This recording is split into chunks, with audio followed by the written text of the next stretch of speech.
मंडळी, तुमचं सुद्धा असं होतं का? रात्री झोपताना बऱ्याच वेळा उशीची सेटिंग करण्यातच आपला अर्धा वेळ जातो. म्हणजे काय होतं, कधी वाटतं उशी खूप उंच आहे, मग आपण थोडंसं टॅप-टॅप करून तिला नीट करतो. काही जणांना तर कमी उंचीची चालतच नाही, म्हणून ते चक्क उशी डबल फोल्ड करून डोक्याखाली घेतात. पण मुळात झोपताना उशी घेऊन झोपावं की उशीशिवाय? नक्की शास्त्र काय सांगतं? जर उशी वापरायचीच असेल, तर तिची योग्य उंची आणि प्रकार कोणता असावा? आणि उशी न वापरल्यामुळे शरीरावर काय परिणाम होतो? या सगळ्या प्रश्नांची उत्तरं आणि तुमच्या आरोग्यासाठी अत्यंत महत्त्वाची माहिती या व्हिडिओमधून तुम्हाला सोप्या भाषेत सांगणार आहे, त्यामुळे हा व्हिडिओ शेवटपर्यंत नक्की बघा. आता सगळ्यात आधी आपण हे जाणून घेऊया की उशी नेमकी का वापरायची असते, याचं सायंटिफिक रिझन काय आहे. तर बऱ्याच लोकांना वाटतं की उशी ही फक्त आरामासाठी किंवा डोक्याला मऊ वाटण्यासाठी असते, पण असं नाही. वैद्यकीय दृष्ट्या उशीचा वापर करण्यामागे एक मोठं मुख्य कारण आहे, ते म्हणजे आपल्या पाठीच्या कण्याचा आणि मानेचा नैसर्गिक वाक जपणं. म्हणजेच काय, तर आपण जेव्हा दिवसभर बसून किंवा कंटिन्यू उभी राहून काम करतो, तेव्हा आपल्या मानेच्या स्नायूंवर सतत ताण येत असतो. आता रात्री झोपताना आपल्या संपूर्ण शरीराला, विशेषतः पाठीच्या कण्याला विश्रांतीची गरज असते. झोपताना मान आणि पाठीचा कणा एका सरळ रेषेत राहणं महत्त्वाचं असतं. आता जर तुम्ही उशी न वापरता किंवा चुकीची उशी वापरून झोपलात, तर मान आणि गादीमधली रिकाम्या जागेमुळे मानेचे स्नायू जे असतात ते हवेत लटकल्यासारखे राहतात. त्यामुळे रात्रभर मानेवर ताण राहतो आणि सकाळी उठल्यावर मान दुखणं असेल किंवा खांदे दुखणं असेल, कडक होणे असेल किंवा डोकेदुखी यांसारखे त्रास सुरू होतात. थोडक्यात सांगायचं काय, तर उशीचं मूळ काम हे डोक्याला उंच उचलणं नसून मान आणि गादीमधली ती रिकामी जागा भरून काढणं एवढंच आहे. तर आता मुद्दा असा येतो की उशीची उंची, हाईट जी आहे ती नक्की किती असावी? तर उशी जी आहे ती खूप जास्त उंच किंवा अगदीच चपटी नसावी. साध्या आणि सोप्या भाषेत सांगायचं झालं तर तुमच्या उशीची उंची साधारण 3 ते 5 इंच इतकी असावी. पण हे प्रमाण प्रत्येकाच्या शारीरिक बांधणीनुसार थोडं बदलू शकतं. ओके. आता ती उशी आपल्यासाठी योग्य आहे हे कसं ओळखायचं? जेव्हा तुम्ही उशीवर डोकं ठेवता, तेव्हा तुमची मान वरच्या बाजूला किंवा खालच्या बाजूला झुकलेली नसली पाहिजे. ती एकदम जमिनीला समांतर आणि सरळ रेषेत राहिली पाहिजे. जर तुम्ही खूप उंच उशी वापरत असाल, तर एकावर एक 2 अशा उश्या घेऊन झोपत असाल, तर तुमच्या मानेच्या नसांवर ताण येणारच आहे. त्यामुळे रक्तप्रवाहात अडथळा निर्माण होतो आणि पुढे जाऊन सर्व्हायकल स्पॉन्डिलायसिस, त्याचबरोबर हातांना मुंग्या येणं किंवा तीव्र मानदुखी यांसारखे गंभीर आजार तर होणारच आहेत. त्यामुळे उशी प्लीज अशी फोल्ड करून डबल घेऊन झोपू नका. त्याचबरोबर तुमची झोपण्याची पद्धत कशी आहे, त्यानुसार तुम्ही उशीची निवड करा.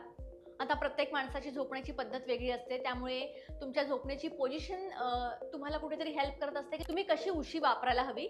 आता जर तुम्ही पाठीवर झोपत असाल, तर सरळ झोपत असाल, तर तुम्हाला खूप जाड किंवा उंच उशीची अजिबात गरज नसते. अशा वेळी थोडी पातळ किंवा मध्यम जाडीची उशी वापरा. ती फक्त तुमच्या मानेच्या बाकदार भागाला सपोर्ट देईल.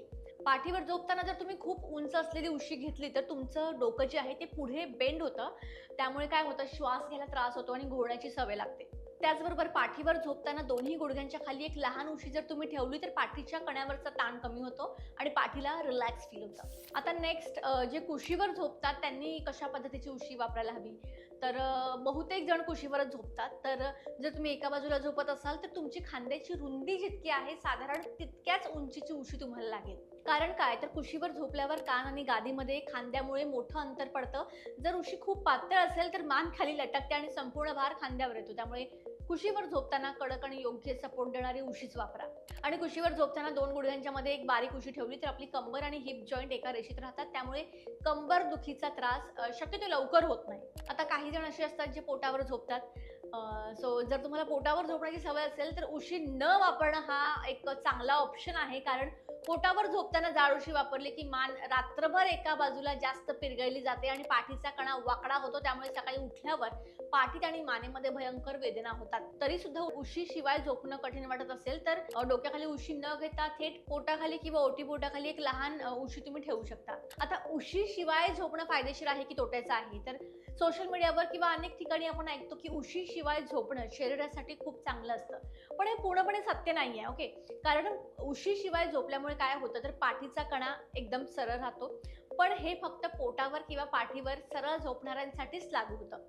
त्याचबरोबर उशीवर चेहरा दाबला जात असल्यामुळे चेहऱ्यावर सुरकुत्या म्हणजे रिंकल कमी पडतात आणि पिंपल्सचा त्रास कमी होतो. हे सुद्धा तितकंच खरं आहे. पण तोटे काय आहे? जर तुम्ही कुशीवर एका बाजूला झोपत असाल आणि उशी वापरत नसाल, तर रात्री तुमच्या मानेचा कोन बिघडतो. यामुळे सकाळी उठल्यावर मान कडक होते. त्याचबरोबर मान वळवता येत नाही. सो हे त्रास 100% होतात. त्यामुळे तुम्ही कोणत्या पोझिशनमध्ये झोपता यावरच ठरतं की उशी घ्यायची की नाही. योग्य उशी आणि गादी कशी निवडायची, तर उशीचं मटेरियल सगळ्यात आधी बघा, खूप जास्त कापसाची मऊ किंवा अत्यंत कडक उशी तुम्ही वापरू नका. त्याचबरोबर मेमरी फोम असेल किंवा लॅक्टेक्सच्या उशा ज्या आहेत त्या मानेच्या आकारानुसार ॲडजस्ट होतात, त्यामुळे त्या एक चांगला ऑप्शन आहे. त्यामुळे त्या तुम्ही वापरा. उशी वेळेवर बदला, कारण आपण वर्षानुवर्ष तीच जुनी उशी वापरत राहतो. पण 1 ते 2 वर्षात उशी बदलली पाहिजे. जुन्या उशीचा आकार बिघडतो आणि आत धूळ, माती किंवा बॅक्टेरियाज असतात. त्यामुळे हे आरोग्यासाठी हानिकारक असतं. आणि सगळ्यात महत्त्वाचं म्हणजे उशी दुमडून वापरणं बंद करा. जर तुम्हाला झोपताना उशी डबल फोल्ड करावी लागत असेल, तर समजून जा की तुमची उशी जुनी आणि चपटी झाली आहे. त्यामुळेच तुम्ही ती फोल्ड करता. त्यामुळे प्लीज तिला बदला. त्याचबरोबर गादीचा सुद्धा यामध्ये रोल आहे. उशीसोबत तुमची गादी कशी आहे हे सुद्धा तितकंच महत्त्वाचं आहे. खूप जास्त मऊ गादीमध्ये आपलं शरीर खचतं, त्यामुळे उशीची उंची योग्य असून सुद्धा मान दुखू शकते. त्यामुळे गादी मध्यम कडक असावी, एकदम सॉफ्ट नाही आणि एकदम कडक पण नाही. त्यामुळे उशीची निवड करताना योग्य उशी वापरा, जेणेकरून तुम्हाला कोणताही मानेचा त्रास होणार नाही. आणि तुम्हाला कोणत्या पोझिशनमध्ये झोपायची सवय आहे आणि तुम्ही कोणती उशी वापरता हे मला कळवा. व्हिडिओ आवडला असेल तर लाईक करा, शेअर करा आणि चॅनलला सबस्क्राईब करायला विसरू नका.